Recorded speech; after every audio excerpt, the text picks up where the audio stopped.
सर्वांना नमस्कार. Welcome to Rudra tutorials. नुकताच आपला टेट 2025चा जो रिझल्ट लागला आहे तर त्याचे स्कोअर कार्ड कसे डाउनलोड करावे ते आपण या व्हिडिओमध्ये बघणार आहोत.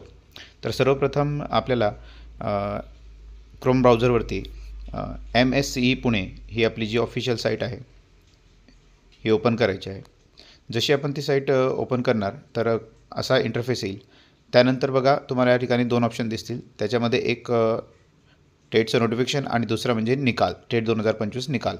तर या ठिकाणी आपल्याला क्लिक करायचं आहे. त्यानंतर तिथे क्लिक केल्यावर आपल्याला शिक्षक अभियंता बुद्धिमत्ता चाचणी टेट 2025 गुणपत्रक डाउनलोड वेब लिंक दिसेल, त्यावर क्लिक करायचं. तिथे क्लिक केल्यानंतर बघा या ठिकाणी आपल्याला आपला जो रजिस्ट्रेशन नंबर आहे आणि पासवर्ड आहे, जी आपली डेट ऑफ बर्थ जशी आपण रिझल्ट बघण्याच्या वेळेस इन्सर्ट केली होती त्याचप्रमाणे इन्सर्ट करून घ्यायची आहे. तर रजिस्ट्रेशन नंबर आणि डेट ऑफ बर्थ टाकून झाल्यानंतर कॅप्चा टाकायचा आणि सिम्पली लॉग इन म्हणायचं. लॉग इन म्हटल्यानंतर बघा या ठिकाणी तुम्हाला तुमचा स्कोअर कार्ड दिसेल. आता याला डाउनलोड कसं करायचं, कुठेच ऑप्शन दिसत नाही. तर वरती बघा आपल्याला 3 डॉट दिसतात. त्या 3 डॉटला क्लिक केल्यानंतर खाली बघा एक शेअर, व्हॉट्सअपचं जे ठिकाणी साईन दिसतं त्या शेअरवरती क्लिक करायचं.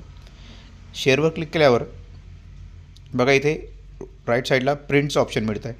या प्रिंटवरती क्लिक करायचं. प्रिंटवरती क्लिक केल्यानंतर परत बघा राईट कॉर्नरमध्ये तुम्हाला 3 डॉट दिसतात. या 3 डॉटला क्लिक केल्यानंतर त्या ठिकाणी बघा तुम्हाला सेव्ह ॲज PDF म्हणून ऑप्शन येतं. तर त्यावर क्लिक करून तुम्ही जिथे तुम्हाला फाईल सेव्ह करायची आहे ते फोल्डर चूज करून ते सेव्ह करू शकता. व्हिडिओ आवडल्यास नक्की शेअर आणि सबस्क्राईब करा.